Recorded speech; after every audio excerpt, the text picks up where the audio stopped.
A Waterville contractor convicted of theft admitted to violating his probation again. Tony Glidden is back behind bars after prosecutors accused him of 2 probation violations over the last 2 months.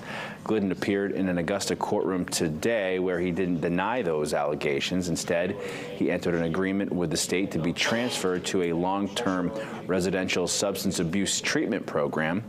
In May of last year, Glidden first admitted to violating his probation by possessing drugs. He was sentenced to serve a 4-month partial sentence before continuing probation with conditions that included entering a sober house.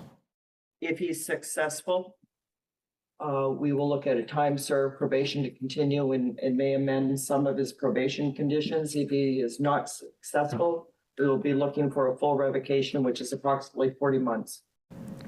Glidden owned mainly roofing and siding. He was sentenced to 3 years in prison in 2022 after pleading guilty to stealing thousands of dollars from 24 victims.